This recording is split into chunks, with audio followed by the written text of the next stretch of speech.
بسم اللہ الرحمن الرحیم۔ آج کی نشست کا آغاز سورہ یاسین سے ہو رہا ہے۔ اللہ تعالیٰ نے اس صورت میں قرآن کریم کی قسم کھا کر اپنے نبی کی رسالت کا اعلان کیا ہے، اور قسم کھائی کہ آپ سچے رسول ہیں، اور آپ کو بھیجا اس لیے گیا کہ لوگوں کو ڈرائیں اور آخرت کے جو دن ہیں اس کی طرف متوجہ کریں، اللہ کی عبادت پر لائیں۔ اس کے بعد یہ بتایا کہ اس قرآن سے نصیحت کون حاصل کرتا ہے، نبی کی باتوں سے کون فائدہ اٹھاتا ہے؟ جو اس قرآن کی اتباع کرے، قرآن پر عمل کرے، جو قرآن میں کہا گیا اس کو زندگی میں لائے اور اللہ کا ڈر اس کے دل میں ہو۔ پھر 3 رسولوں کا واقعہ بیان کیا گیا۔ قرآن کہتا ہے یہ مرسلون تھے، رسول اللہ کی طرف سے بھیجے گئے تھے، اور بعض حضرات نے کہا کہ یہ حضرت عیسیٰ علیہ السلام کے حواری تھے، باقاعدہ صاحب شریعت رسول نہیں تھے، کیونکہ ایک قول پر یہ واقعہ حضرت عیسیٰ علیہ السلام کے بعد کا ہے، حضور صلی اللہ علیہ وسلم کی تشریف آوری سے پہلے کا۔ اور لکھا ہے کہ یہ بستی انطاکیہ تھی، پہلے 2 آئے، انہوں نے قوم کو دعوت دی مگر قوم نہ مانی، تو اللہ نے تیسرے کو بھیجا، قوم نے تینوں کی باتوں کا انکار کیا۔ پھر حبیب نجار کا واقعہ اس زمین میں آیا ہے، یہ بڑھائی کا کام کرتے تھے، نبیوں کی دعوت پر یہ حضرت عیسیٰ علیہ السلام کے حواریین ان کے شاگردوں کی دعوت پر ایمان لے آئے تھے۔ جب انہوں نے یہ حال سنا کہ بستی والے نبیوں کا اس طرح مذاق اڑاتے ہیں، ان کی بات ماننے کو تیار نہیں، تو بڑی ہمدردی سے ان کو سمجھایا کہ دیکھو ان کی بات مان لو، فائدے میں رہو گے، ان کا کوئی مفاد تم سے نہیں ہے اور یہ ہدایت پر ہیں۔ اگر قوم نے ان کو شہید کیا، قرآن کہتا ہے ان کو فوراً جنت میں داخل کر دیا گیا۔ حدیث سے معلوم ہوتا ہے کہ شہید کو مرتے ہی اس کے روح کو جنت میں داخل کر دیا جاتا ہے۔ اللہ کی طرف سے جب جنت میں ان کو داخلہ ملا، اس کی خوشخبری ملی، تو کہنے لگے یا لیت قومی یعلمون بما غفر لی ربی وجعلنی من المقربین، ہائے اللہ نے مجھ پر جو نعمتیں نچھاور کی ہیں، کاش قوم کو یہ پتہ چل جائے۔ اس کے بعد اللہ کہتے ہیں جب قوم کی سرکشی میں اضافہ ہوا تو اللہ نے ان کو ہلاک کیا، اور اللہ کو اس کے لیے کوئی بڑا لشکر اتارنا نہیں پڑا۔ ایک فرشتے نے صرف چیخ ماری، پوری بستی کے کلیجے پھٹ گئے، بستی والے تباہ اور برباد ہو گئے۔ اللہ تعالیٰ اس کے بعد اپنی قدرت کی نشانیاں بیان کر رہے ہیں جو اس آسمان و زمین میں ہیں، جن کو دلائل آفاقی کہتے ہیں، یہ آیات تکوینیہ۔ فرمایا مردہ زمین اللہ کی قدرت کی نشانی، کس طرح زمین کو بارش سے اللہ زندہ کرتے ہیں، اس سے غلہ نکلتا ہے، اس میں باغات ہیں، نہریں ہیں، چشمے بہہ رہے ہیں۔ اس کے بعد یہ رات دن کا نظام، سورج چاند کا ایسا نظام کہ ایک لمحے کی بھی اس میں کوئی تبدیلی نہیں ہے۔ مطلب یہ ہے کہ آج سے 1000 سال پہلے بھی آج کی تاریخ میں سورج جس وقت میں طلوع ہوتا تھا آج بھی اسی لمحے طلوع ہوتا ہے، اور 1000 سال پہلے آج کی تاریخ میں 2 مئی کی 2 تاریخ کو جس لمحے غروب ہوتا تھا اسی لمحے غروب ہو رہا ہے۔ دنیا میں چھوٹے چھوٹے پروجیکٹ بھی تھوڑے وقت کے بعد فیل ہو جاتے ہیں، اللہ کا یہ نظام مضبوط ہے۔ پھر قرآن بتاتا ہے قیامت کے دن جنتی نعمتوں میں ہوں گے، یعنی میدان محشر ہی میں مزے اڑا رہے ہوں گے، پھر جنت میں ان کو داخل کر دیا جائے گا، اور اللہ کی طرف سے ان پر سلامتی ہوگی۔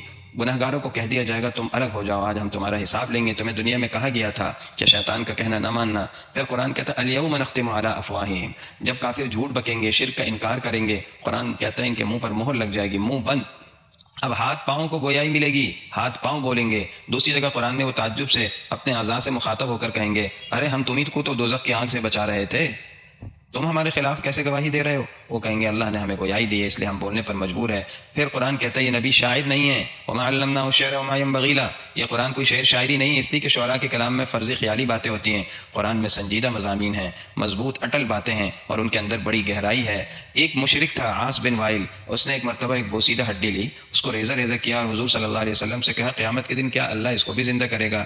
اللہ کہتے ہیں انسان اپنی تخلیق پر تو غور کرے، ایک نطفہ حقیر بون سے بنایا اللہ نے اس کو، تو جو اللہ انسان کو ایسا پیدا کر سکتا ہے کیا وہ دوبارہ اس کو نہیں بنا سکتا؟ اور پھر بتایا اللہ تو سب درختوں سے بھی آگ نکال دیتا ہے، بعض درخت ایسے ہوتے ہیں، درخت تو پانی چاہتے ہیں، پانی ان کو ملے تو زندہ ہیں، لیکن بعض درختوں سے آگ نکل رہی ہے۔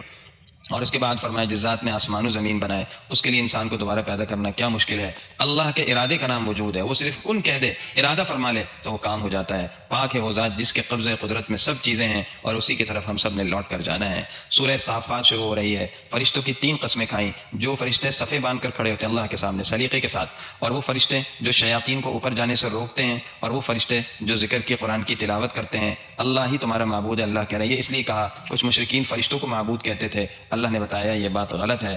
اس کے بعد قرآن کہتا ہے کہ مجرموں کو اکٹھے کیا جائے گا، ظالموں کو، اور ان سب کو دوزخ کی طرف لے جایا جائے گا، اور کہا جائے گا وقفوہم انہم مسئولون، ذرا تھوڑی دیر کے لیے ان کو کھڑا کرو، ہم ان سے پوچھیں گے۔ پھر کہیں گے کہ بھائی کیا ہو گیا، آج ایک دوسرے کے کام نہیں آ رہے، اور اس کے بعد آپس میں ایک دوسرے پر الزامات دھریں گے، لیکن پھر کیا ہوگا، سب کے سب کو دوزخ میں ڈال دیا جائے گا۔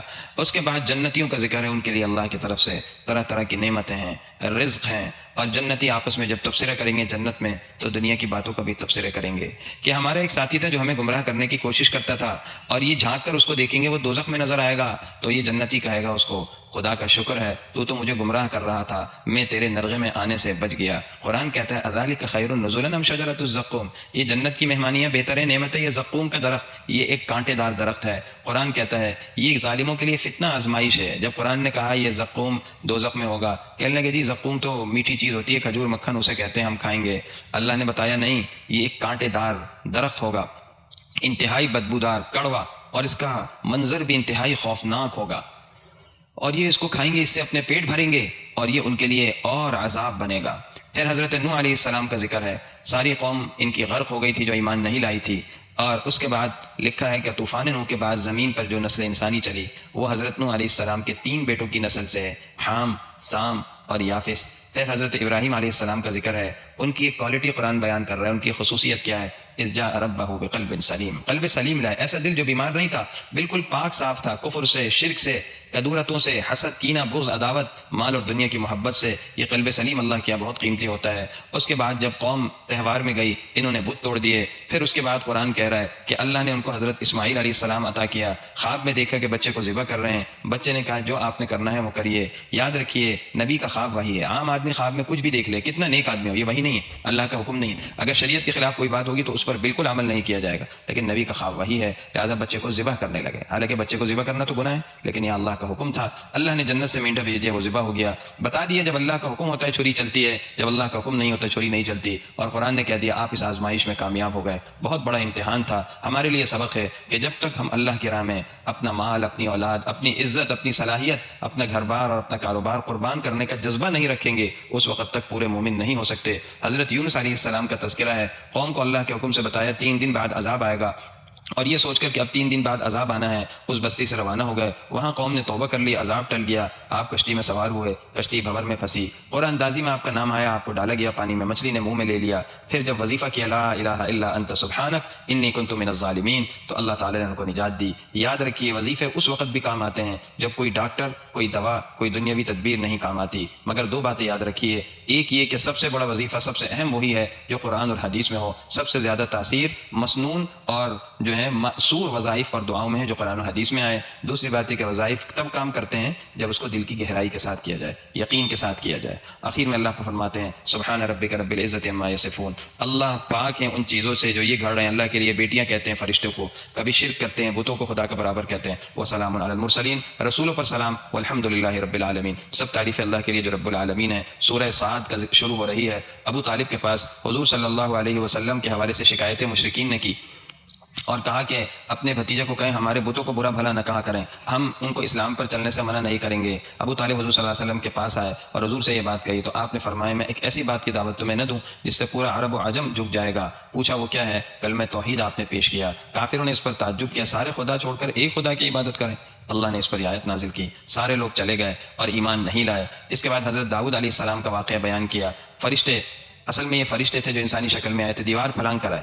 داؤد علیہ السلام اس وقت عبادت میں تھے، انہوں نے اپنے جھگڑے کا مقدمہ پیش کیا۔ حضرت داؤد علیہ السلام نے فیصلہ کیا، لیکن پھر خیال آیا کہ مجھ سے کوئی لغزش ہوئی ہے جس پر مجھے تنبیہ کی گئی ہے۔ کیا لغزش ہوئی ہے قرآن یہ نہیں بیان کیا، کوئی اجتہادی خطا تھی، ہو سکتا ہے، لیکن نبی معصوم ہوتے ہیں۔ اللہ نے انہیں متنبہ کیا اور انہوں نے سجدہ کیا، اللہ نے ان کے درجات مزید بلند کیے۔ اس کے بعد قرآن کہتا ہے ہم نے آسمان و زمین بے مقصد نہیں بنائے۔ پھر کہا کیا مومن نیک لوگ اور گناہ گار برابر ہوں گے؟ متقی اور فاجر برابر ہو جائیں گے؟ ایسا نہیں ہو سکتا۔ ایک آدمی اپنی مرضی سے زندگی گزارے، من مانی خواہشات کی تکمیل کرتا رہے، دوسرا قدم قدم پر اپنی خواہشات کا گلا گھوٹے، اللہ کے حکموں کو سامنے رکھے، یقیناً بڑا فرق ہے، پہلا دوزخ میں، دوسرا جنت میں جائے گا۔ پھر کہا یہ کتاب ہم نے اتاری، کتاب انزلناہ الیک مبارک، بڑی برکت والی ہے، لیکن برکت کیسے ملے گی؟ صرف چومنے رکھنے سے نہیں، لیدبروا آیات، اس میں تدبر غور کرنا ہوگا، ولیتذکر اولو الالباب، عقل مند نصیحت کریں، حاصل کرنے چاہیے عقل مندوں کو۔ پھر حضرت سلیمان علیہ السلام کا ذکر ہے، ان کا ایک وظیفہ گھوڑوں کے معائنے میں فوت ہو گیا، کوئی عبادت وظیفہ، انہیں بڑا غم ہوا اور پھر گھوڑوں کو اللہ کے راہ میں قربان کیا۔ اللہ والوں کی شان ہے، وہ دین کے معاملے میں غیرت کرتے ہیں،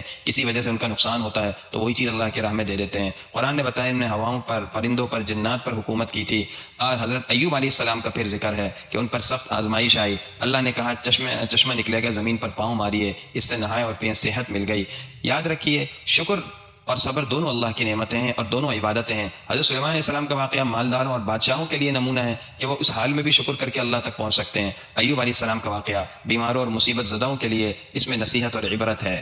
پھر یہ بات یاد رکھیے، اللہ نے تمام انبیاء کے بارے میں ایک خاص بات بتائی، انا اخلصناہم بخالصہ، ایک خاص صفت کیا دی تھی؟ ذکر الدار، کہ وہ آخرت، اپنے اصل گھر کو یاد رکھتے تھے، آخرت کو کبھی نہیں بھولتے تھے۔ مومن کو چاہیے کہ ہر حال میں اور ہر وقت میں آخرت کو یاد رکھے۔ سورۃ الزمر اس کے بعد ہے۔ اللہ تعالیٰ اپنی قدرت کا ذکر کرتے ہیں اور اپنے معبود ہونے کا، الا للہ الدین الخالص۔ مشرکین کہتے تھے کہ یہ دوسرے خدا بھی ہیں، اس لیے کہ نظام چلا رہے ہیں، ان کو خوش کرنا بھی ضروری ہے، اس لیے ہم ان کی عبادت کرتے ہیں۔ قرآن کہتا ہے جھوٹ ہے، نظام بھی اللہ ہی چلا رہے، جس طرح بنایا اللہ نے، چلانے والے بھی اللہ ہیں، اور عبادت کرنا صرف اللہ کا حق ہے۔